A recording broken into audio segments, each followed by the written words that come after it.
자, 사료 위험물에 대해서 말씀드렸을 때 대부분 기름이라서 기름은 물에 둥둥 뜨는 성질, 물보다 가볍고 비수용성이라는 거, 그리고 증기가 가연성이라서 불을 끌어당기는 인화성이 있는 그런 위험물이고, 증기 비중이 대부분 1보다 큽니다. 29의 분자량보다 큰 물질들이 대부분이다. 그리고 전기가 통하지 않는다. 이런 내용이 있고요.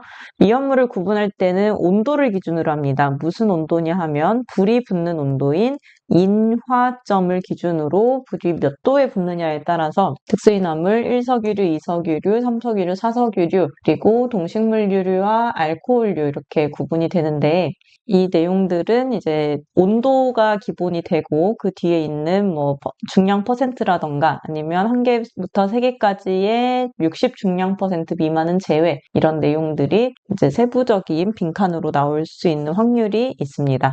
자, 이황화탄소의 경우에는 분자량과 증기 비중, 연소 범위, 발화점 이런 것과 가장 이제 독특하게 특징이 되는 게 비중이 1보다 크다는 거죠. 웬만한 사료 위험물들은 보통 물 위에 뜨지만 이황화탄소는 물에 가라앉기 때문에 물에 가라앉을 수 있어서 주수 소화가 가능합니다. 물보다 비중이 커서 물 속에 가라앉으므로 물을 뿌렸을 때 주수, 냉각 효과가 아니라 질식, 산소를 차단해주는 효과를 가지게 됩니다. 다이에틸 에터는 에탄올 2개를 축합 반응해서 만들어지는 물질이라고 했고, 축합 반응이라는 것은 그 분자 안에서 뭐 H2O라던가 어떤 물질을 떨어뜨려 내면서 두 분자를 합쳐주는 이런 반응을 말합니다. 아세트알데하이드에 대해서는 뒤쪽에 CHO가 붙어 있는 이런 물질이고요. 생성 반응식으로 에탄올을 산화시켜서, 이때 산화는 수소 2개가 빠져나가는 산화라서 앞에 것과 비교를 했을 때 H가 6개에서 H 4개로 바뀐 걸 확인할 수 있습니다. 그리고 아세트알데하이드에서 아세트산으로 왔을 때는 산소 하나가 추가된 것을 확인할 수 있어요. 이런 식으로 이제 산화 반응을 통해서 만들어질 수 있는 사료 위험물입니다. 자, 산화프로필렌은 프로필렌에서 이 프로필렌에 산소를 하나 추가를 시켜서 만든 거다 보니까 분자식 자체가 O가 먼저 나오는 이런 형태로 되어 있는데, 다른 식으로 쓰기보다는 이 식으로 쓰는 것을 추천드린다고 말씀드렸습니다. 자, 어제 이 특수인화물까지 정리를 했고요. 오늘 다들 들어오셨죠? 자, 오늘 하는 범위 같이 보도록 하겠습니다. 자, 여기부터는 지난 시간에 봤었던 삼류 위험물 같은 경우에는 화학 반응식을 되게 많이 설명을 드렸어요. 뭐 이류 위험물도 물하고 만났을 때 수소 발생하고 이런 반응 생성물을 중심으로 설명을 드렸는데, 사료 위험물의 경우에는 반응물이 뭐 웬만하면 연소 반응으로 정해져 있습니다. 대신 더 주의 깊게 봐야 할 것들이 구조식, 또 분자식, 아니면 뭐 연소 범위나 비중, 이런 것들이 조금 더 중심으로 되는 부분이라서 반응식보다는 이런 특징들 중심으로 설명을 드릴게요. 자, 1석유류의 비수용성인 물질들은 지정 수량이 200리터입니다. 그래서 1, 2, 휘, 매, 톨, 벤이라고 우리가 암기법을 썼었죠. 1석유류의 비수용성인 지정수량 200리터를 가지는 위험물은 휘발유, 메틸 에틸 케톤, 톨루엔, 벤젠이 있습니다. 자, 휘발유의 경우에는 탄소의 개수가 5개부터 10개까지인 석유의 성분을 증류, 끓여서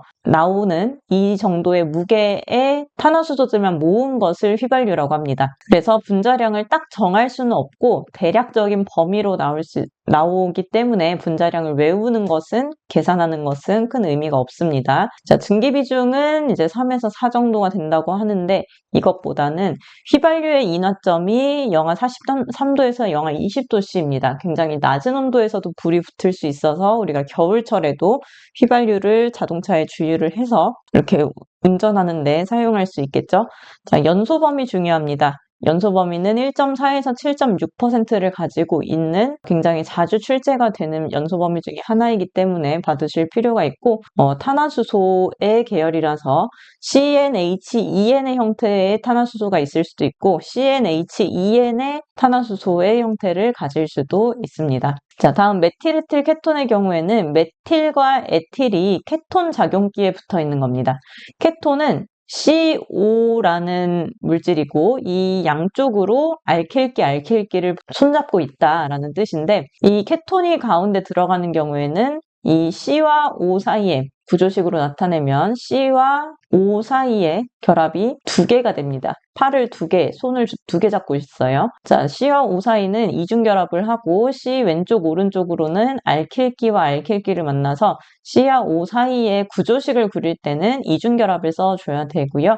왼쪽에는 CH3, 오른쪽에는 C2H5가 이렇게 되는데 분자량은 72이고 비중은 1보다 작네요. 물에 뜨는 물질이라는 거죠. 증기 비중은 분자량을 통해서 구할 수 있습니다. 인하점이 마이너스 7도씨이기는 한데 인하점을 이제 특별하게 물어보는 경우는 없었고 연소 범위는 참고하시고요. 자, 냄새가 있는 휘발성 무색 액체이다. 보통의 그 기름들, 휘발유 냄새 이런 거 생각하시면 됩니다. 자, 다음에 톨루엔입니다. 톨루엔과 벤젠이 있는데 톨루엔의 구조식은 이렇게 벤젠고리에 CH3가 있는 형태로 생겼어요.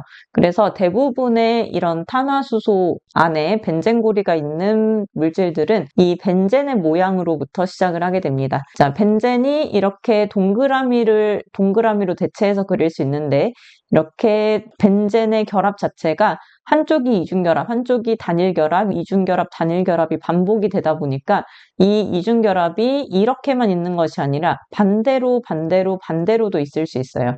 그래서 이 결합이 왔다 갔다 하다 보니까 어느 순간 너무 빠르게 진행되다 보면 이렇게 동그라미 형태로, 즉 공명 형태로 결합을 한다고 표현할 수 있기 때문에 이렇게 육각형 안에 동그라미를 그리는 형태로 벤젠고리를 표현하기도 합니다. 자, 이렇게 벤젠고리가 그려진다면 이 상태를 우리는 뭐라고 읽어야 되냐면 C가 6개, H가 6개인 상태인 C6H6이라고 읽어야 합니다. 만약에 벤젠고리 같이 이런 육각형 안에 동그라미가 없다. 이 경우에는 무슨 차이가 있는 거냐면 결합 자체가 지금 C와 C 사이에 하나씩만 하고 있다. C와 C 사이에 하나씩 하고 있기 때문에 가운데 있는 C 입장에서는 왼쪽, 오른쪽 2가지의 결합을 하고 있는 상태고 탄소 자체는 결합을 4개까지 만들 수 있는 물질이다 보니까 나머지 2개 결합으로 H를 잡고 있는 상황입니다. 그래서 제가 말씀드리고 싶은 부분은 가운데 동그라미를 그리는 거는 C6H6이지만 가운데 동그라미를 그리지 않은 육각형은 C6H12로 봐야 된다.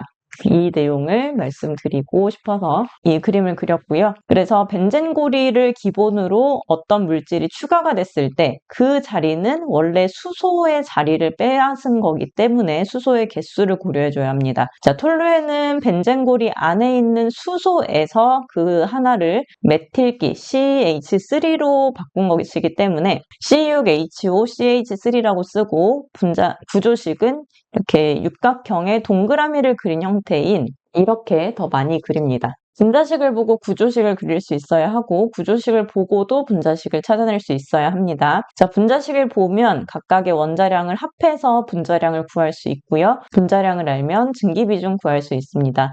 웬만한 물질들이 C가 6개가 되는 순간부터 72가 넘어가기 때문에 12 곱하기 6인 72가 넘어가기 때문에 증기비중을 구하는 기준인 공기의 분자량 29보다는 훨씬 커지게 됩니다. 증기비중은 이렇게 크지만 비중은 어떤가요? 0.87로 작습니다. 그래서 물에 뜨는 물질이고 인하점은 4도씨라는 거 중요합니다. 톨루엔의 인하점은 직접적으로 물어보는 온도입니다. 자, 연소 범위는 1.4에서 6.7%라는 것은 참고하시면 되겠고 무색 투명한 액체이고 진한 질산과 황산으로 나이트로화하면 트라이나이트로 톨루엔을 만들 수 있습니다. 자, 톨루엔을 가지고 뭐와 반응시켰다고 하나요? 톨루엔의 질산을 반응시킵니다. 그리고 황산도 들어가는데 황산은 이런 식의 촉매작용을 하게 됩니다. 그래서 이렇게 플러스 H2O의 황산 촉매하는 이 작용을 나이트로화 반응이라고 하는데 그러면 이 앞에 있는 대상 물질에 NO2가 붙게 돼요. 이렇게 NO2, NO2, NO2 이렇게 붙게 되니까 앞으로 나이트로가 붙은 뭐 나이트로글리세린, 나이트로글리콜, 트리나이트로톨루엔 이런 내용들의 나이트로와 반응이 굉장히 자주 나올 거예요. 자, 그리고 벤젠의 경우에는 분자식이 C6H6, 분자량은 78이고 비중은 1보다 작습니다. 물에 뜨고요. 증기비중 29분의 분자량으로 구할 수 있습니다. 인화점 중요하고 연소 범위도 체크해둘 필요가 있는 내용이고 이 벤젠고리 자체가 벤젠 자체가 구조식이 이렇게 육각형의 동그라미죠. 실제로도 좀 뾰족한 모양 결합을 하고 있기 때문에 벤젠이 사람 몸에 인체에 흡수되게 되면 이 세포를 자꾸 찌르게 됩니다. 우리 인체의 세포를 찔러서 이 멀쩡하던 세포가 조각이 나고 안 좋은 작용을 끼칠 수 있어요. 그래서 벤젠이 세포를 공격해서 세포를 비정상적으로 증식시키기 때문에 바로 발암 물질로서 작용을 하게 됩니다. 이 벤젠고리의 뾰족한 이 모양 때문에 그렇습니다. 방향족 탄화수소로서 불을 붙이면 그 흐름을 많이 내면서 연소한다. 방향족 탄화수소라는 말이 보이면 육각형의 벤젠고리를 가지고 있다라고 보시면 됩니다. 자, 다음은 이제 수용성입니다. 물에 녹는 일석유류, P가 있습니다. 사이아노수소, 아세톤, 피리딘. 자, 아세톤은 CH3COCH3인데 가운데 있는 물질이 케톤이고요. 케톤 왼쪽, 오른쪽으로 메틸입니다. 자, 분자량을 구할 수 있고 증기 비중은 딱 떨어지는 2라는 값이 나옵니다. 자, 인화점이 마이너스 18도씨인 거 확인해 두셔야 하고 연소 범위도 알고 계시면 문제 푸는데 도움이 됩니다. 자, 아세톤을 언제 많이 쓰냐면 그 매니큐어 지울 때 많이 씁니다. 매니큐어는 사람 몸에 사용할 수 있는 사실상 페인트죠. 기름을 주 성분으로 만드는 페인트인데 그 페인트 성분을 녹일 수 있는 작용을 합니다. 매니큐어 지울 때 그 작용을 탈지 작용이라고 합니다. 기름을 탈락시키는 작용. 겨울철에도 인화의 위험성이 있겠죠. 왜냐하면 인화점이 영하 18도씨이고 그래서 통풍이 잘 되는 서늘한 곳에 보관하고 증기를 직접 맞는 것은 좋지 않습니다. 자, 피리딘의 경우에는 분자식이 COH5N입니다. C가 5개, H가 5개, N인데 C가 6개가 아니라는 것을 잘 봐야 하고 대신 구조식을 그릴 때 C가 6개 있는 것처럼 그리지만 가운데를 비워놓고 C가 5개가 되도록 이렇게 육각형의 끝을 맺지 않고 이렇게 그려주시면 됩니다. 그래서 한쪽씩 이렇게 결합을 그려주면은 이게 피리딘의 구조식이 됩니다. 자, 분자식을 가지고 분자량 그리고 증기비중 구할 수 있고 연소 범위는 참고하시면 될 것 같고요. 약 알칼리성입니다. 산성이 아니고 알칼리성이라는 거 독성을 가진다. 밑줄 쳐 놓으시고요. 자, 다음은 알코올류입니다. 알코올이라는 말이 들어간다고 해서 다 알코올이 아닙니다. 알코올의 조건은 탄소의 개수가 1개부터 3개까지이면서 OH를 하나 가지는 물질이 알코올입니다. 그래서 탄소가 하나면 우리는 메틸알코올, 탄소가 2개면 에틸알코올, 탄소가 3개면 프로필 알코올이라고 하는데 그래서 탄소가 4개인 부틸 알코올부터는 알코올류가 아니게 된다는 점을 잘 기억을 하셔야 돼요. 알코올로 끝난다고 알코올이 아니라 탄소가 1개부터 3개까지인 알코올만 취급을 해야 합니다. 가장 많이 나오는 것은 알코올류의 메틸알코올, 에틸알코올인데 이 두 가지의 분자량, 증기 비중, 끓는 점, 비중도 그렇고 인화점, 발화점, 연소 범위를 각각 비교해서 메틸알코올보다 에틸알코올의 끓는 점이 높다. 메틸알코올보다 에틸알코올의 인화점이 높다. 이런 식으로 이 둘을 비교해서 푸는 문제가 나오게 됩니다. 그래서 각각 인화점은 어디가 더 높은지, 발화점은 어디가 더 높은지, 연소 범위는 범위가 어떠한지 이렇게 봐두실 필요가 있고요.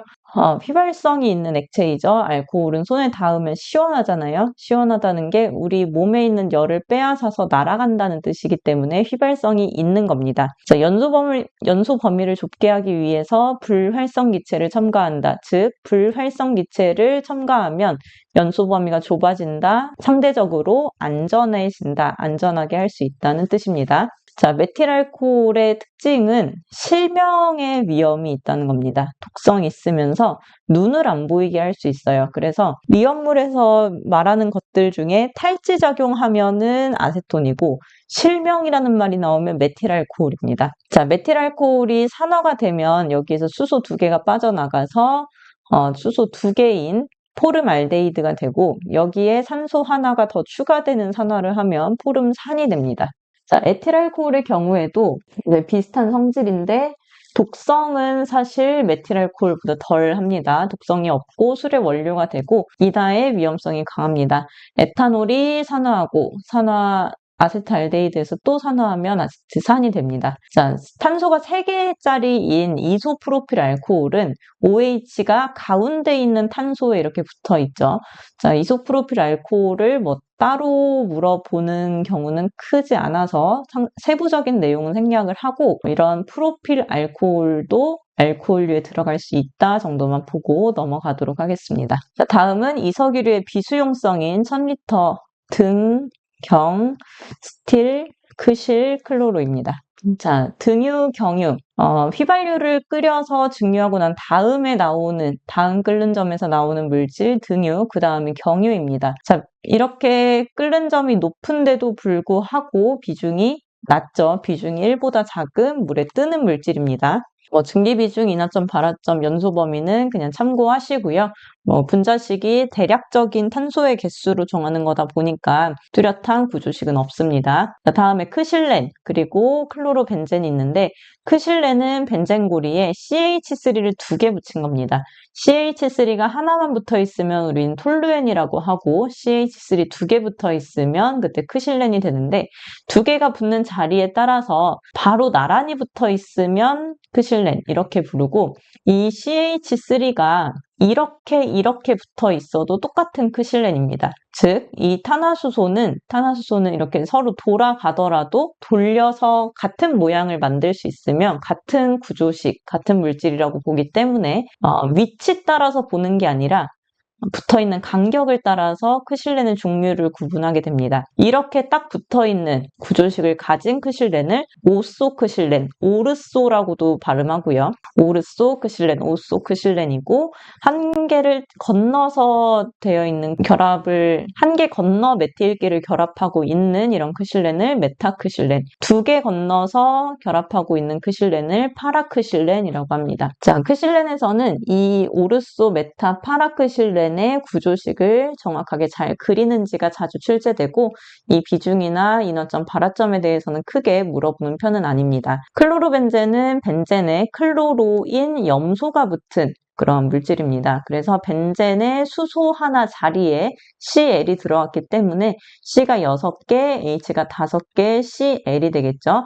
분자량은 Cl을 35.5로 해서 구할 수 있고 비중, 증기비중, 인화점, 발화점, 연소범위 이렇게 되어 있는데 여기에서 눈여겨보실 게 자, 비중이 이제 1보다 커집니다. 자, 비중이 1보다 커졌어요. 비중이 1보다 크다는 건 이제 물보다 무거워지는 거겠죠. 이석유류의 2000 등경 스틸크 실 클로로부터 다음 2000 아포히 3석유류, 4석유류 여기까지 전부 다 이제 비중이 1보다 커지게 됩니다. 주로 사용하는 사료 위험물들이 비중이 1보다 작다는 거지 모든 사료 위험물이 비중이 1보다 작다는 뜻은 아니기 때문에 물에 가라앉으면서 비수용성인, 물에 가라앉으면서 수용성인 물질 이런 식으로 물어볼 수 있습니다. 그래서 사료 위험물 중에 어디부터 물에 가라앉는지를 구분을 해본다면 클로로, 벤젠부터 물에 가라앉는다. 이거를 기억하셔야 됩니다. 자, 스틸렌은 물에 가라앉진 않고요. 분자식 자체가 C6H5에 C2H3, CH2라고 써 있는데 이건 합쳐서 C2H3라고도 말할 수 있겠죠. 자, 이게 만들어지는 방법이 에틸벤젠, 벤젠에 에틸이 들어가 있는 이 상태에서 수소 2개를 빼내서 만드는 겁니다.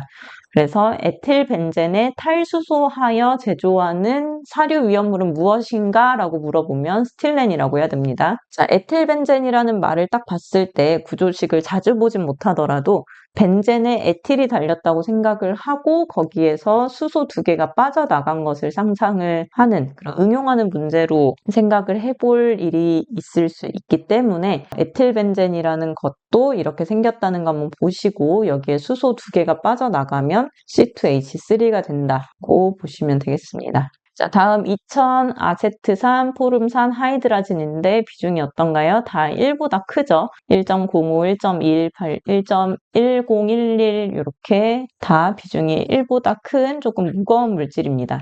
아세트산은 초산, 식초라고도 부르고요. 포름산은 개미산, 의산이라고도 부릅니다. 그래서 아세트산 에틸, 아세트산 메틸, 포름산 메틸, 포름산 에틸 이런 식으로 이 아세트산, 포름산 뒤에 뭔가가 붙을 때는 어느 자리, 이 끝에 있는 H 자리를 빼서내고 거기에다가 메틸, 에틸이 붙는 것을 우리 위험물 표 시간에 말씀드렸었죠. 자, 아세트산 자체는 분자량을 60을 가지고 있고 증기비중은 2.07이 됩니다.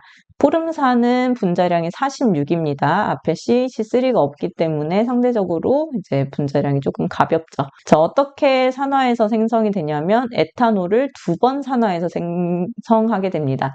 에탄올을 1번 산화하면 아세트알데하이드, 그 다음이 아세트산이죠. 메탄올을 1번 산화하면 포름알데하이드, 그 다음에 한 번 더 산화하면 포름산이 됩니다. 그래서 아세트산, 포름산을 직접적으로 주지 않고 에탄올을 한 번 산화하여 만들어진 물질이 또 한 번 산화되면 만들어지는 뭐 이런 식으로 돌려서 설명하는 케이스가 많습니다. 자, 하이드라진은 N2H4인데요. 분자량, 비중, 증기비중, 녹는 점, 인화점, 발화점 이렇게 되는데 과산화수소와 폭발적으로 반응을 하고 로켓의 연료, 플라스틱 발포제로 사용이 됩니다. 그래서 이 로켓의 연료로 사용된다는 내용으로 이 화학식을 기억을 하셔야 되는데요. 자, 과산화수소와 하이드라진을 이렇게 반응을 시켜서 로켓의 추진 원료로도 쓰인다고 합니다. 그 식을 할 때 화학 반응식 이렇게 되는데 과산화수소가 하이드라진을 만나게 되면은 이 하이드라진의 N2만 따로 떨어뜨리게 되네요. 그리고 물이 나옵니다. 펜타놀은 아밀알코올이라는 말인데 뭐 이런 게 있다는 정도만 보시면 되고 그리고 이 오른쪽에 있는 것은 펜타놀과 다른 벤젠에 알데하이드가 붙은 겁니다. 벤젠 알데하이드 그래서 이 이름은 벤즈 알데하이드 여기까지도 다 이석유류 수용성에 해당하는 위험물들입니다. 자, 다음 제3석유류입니다. 비수용성 2000리터인 3위 클, 중, 아니에서 클은 클레오스트유, 중은 중유, 아닐린, 나이트로벤젠입니다. 자, 중유는 탄소가 20에서 50가지인 큰 분자를 가진 이제 거대한 탄화수소이고 중유가 연소하면 이때는 그래서 분해 연소라고 우리가 연소 시간에 봤었죠. 그리고 아닐린은 벤젠의 NH2를 아민이라고 부릅니다. NH4는 암모늄, NH3는 암모니아, NH2는 아민이라고 부르는데 벤젠에 아민이 붙은 것입니다. 그래서 C6H5 NH2라고 쓰고 분자량과 증기 비중, 인화점, 발화점, 위험도가 이렇게 있는데 여기에도 보시면 증기 비중이 다 1보다 크죠. 이석유류 수용성, 이석유류의 비수용성 클로로벤젠 이때부터는 거의 다 물에 가라앉는다고 보시면 됩니다. 나이트로벤젠을 수소로 환원해서 만든다. 무슨 뜻이냐 하면 오른쪽에도 있기는 한데요. 벤젠에 NO2 나이트로기가 붙은 상황입니다. 이 나이트로기에서 수소로 바꾸면 이것을 아닐린이라고 부릅니다. 자, 나이트로벤젠 같은 경우에는 구조식 잘 보시면 되겠고 그 외에 별다른 특징은 없습니다. 자, 삼석유류의 수용성, 물에 잘 녹는 물질인 수용성에는 글리세린과 에틸렌 글리콜이 있는데 이 두 가지의 공통점이 뭐냐면 OH기를 많이 가지고 있다는 거예요. 자, 수용성이라는 건 물에 잘 녹는 거죠. 물은 H2O입니다. 그래서 끼리끼리 비슷한 것끼리 잘 녹아요. 자, 물에 있는 이 OH를 잘 가지고 있을수록 잘 녹는 겁니다. 그래서 에탄올이 물에 잘 녹는 것도 글리세린이나 에틸렌 글리콜이 물에 잘 녹는 이유도 이 OH기를 가지고 있기 때문에 하이드록시기를 가지고 있기 때문이다라고 생각하시면 됩니다. 글리세린 자체의 이 분자식이나 분자량, 비중 이런 것들을 아는 것도 중요한데요. 구조식이 중요합니다. 자, 글리세린을 그릴 때는 어떻게 하느냐? 탄소를 먼저 3개를 일자로 그립니다. 그 다음에 탄소에다가 곧바로 OH를 붙여줍니다. 그리고 남은 자리에 탄소 하나당 결합이 4개가 되도록 남은 자리에 H를 쭉 붙여주게 되면 이게 글리세린 C3H5COH3가 됩니다. 이 글리세린은 OH를 많이 가지고 있기 때문에 물에 잘 녹기도 하지만 주변에 있는 물을 잘 잡아당기기도 하는 특징이 됩니다. 그래서 글리세린은 화장품의 원료로 보습작용을 하도록 할 때 많이 사용이 되는데 흡습성이 강합니다. 물을 끌어당기는, 물을 머금고 있는 성질이 강하다는 뜻이고 삼가의 알코올, 즉 OH가 3개가 있는 알코올이라는 뜻입니다. 자, 에틸렌글리콜은 탄소가 2개인 상태입니다. 그래서 탄소 2개를 연달아 그리고 여기에다가 OH 붙인 다음에 나머지 H를 채워주시면 됩니다. 자, 마찬가지로 물이나 알코올에 잘 녹고 OH가 2개 있기 때문에 1가 알코올이라고 합니다. 그래서 OH의 개수에 따라서 1가 알코올, 2가 알코올, 3가 알코올 이렇게 알코올의 종류를 구분합니다. 자, 부동액의 원료가 된다. 얼지 않게 만들어주는 물질입니다. 그래서 에틸렌글리콜, 니트로글리콜과 같이 글리콜이 들어가는 물질은 부동액의 원료가 될 수 있습니다. 자, 다음은 사석유류입니다. 여기는 뭐 표가 안 나오죠? 자, 사석유류에 있는 구조 종류만 잘 기억하시면 됩니다. 기계에 뿌리는 기름이고요. 그것을 보통 윤활유라고 부르는데 기어유, 엔진오일, 컴프레셔 오일 이렇게 부릅니다. 정수량 6,000리터라는 거 보시면 되겠고요. 자, 다음 동식물 유류입니다. 동물이나 식물에서 추출한 기름을 가지고 만들어낸 품명이죠. 구분한 품명. 아이오딘가에 따라서 건성유, 반건성유, 불건성유로 나누는데 이 기름에 요오드를 추가했을 때 요오드가 얼만큼 들어갔을 때 딱딱해지는지, 경화되는지를 가지고 요오드가 많이 들어가면 건성유, 적게 들어가면 불건성유 이렇게 부릅니다. 자, 이때 요오드가 많이 들어간다는 뜻은 그 탄소 사이에 결합을 하고 있는 이 유지 상태에 단일 결합보다는 이중 결합, 삼중 결합이 많다는 뜻입니다. 그래서 이 이중 결합이나 삼중 결합 대신 팔을 하나만 잡고 있는 단일 결합으로 만들어내려다 보니까 여기에 추가할 수 있는 수소들을 많이 추가하려고 하는 아이오딘을 많이 잡으려고 하겠죠. 자, 아이오딘가가 높다는 건 그 안에 불포화 결합이 많다. 이중결합이나 삼중결합, 탄소와 탄소 사이에 이중결합이나 삼중결합이 많다는 뜻이고, 그래서 이때 불포화 결합이 많다는 것은 다른 물질을 자꾸 반응하려고 하는 거기 때문에 그 자체로 자연 발화의 위험성이 있습니다. 반응열이 발생할 수 있어서 그 열이 모이면 불이 날 수 있어요. 그래서 치킨집에서 그 튀김 같은 거 잘 안 버리고 쌓아놓으면 그 안에서 화재의 원인이 되기도 한다는 뉴스를 봤는데 그런 상황이라고 보시면 됩니다. 이 건성유 자체의 기름들, 거의 뭐 해바라기유나 이런 거 많이 쓰죠. 그 안에 불포화 결합이 많아서 자꾸 다른 물질을 결합시키려고 반응열이 발생하다 보니까 자연 발화의 가능성이 높고, 불건성유는 그 사이에 아이오딘이 들어갈 자리 자체가 별로 없는 겁니다. 이중결합이나 삼중결합이 별로 없어서 자연 발화의 위험성이 상대적으로 적은 겁니다. 그리고 건성유, 반건성유, 불건성유를 구분할 때 아이오딘이 130인지 100에서 130인지 100 미만인지 이렇게 구분을 하는데, 이 뒤에 뭐 130 이상인지 초과인지 이 구분에 대해서 명확하게 단정적으로 이렇게 구분하는 문헌은 없기 때문에 숫자 중심으로 보시면 되겠고, 아이오딘가의 정의를 쓰라고 하면 포화 결합을 만들기 위해, 즉 유지를 포화결합인다는 건 경화, 딱딱해진다는 겁니다. 우리 돼지 기름이나 소기름 생각해 보시면 고기 구워 먹고 나면 기름이 딱딱하게 굳죠. 그런 게 이제 포화결합이 있다는 뜻인데 유지 100g을 경화시키기 위해서 첨가되는 아이오딘의 그램 수를 아이오딘가라고 합니다.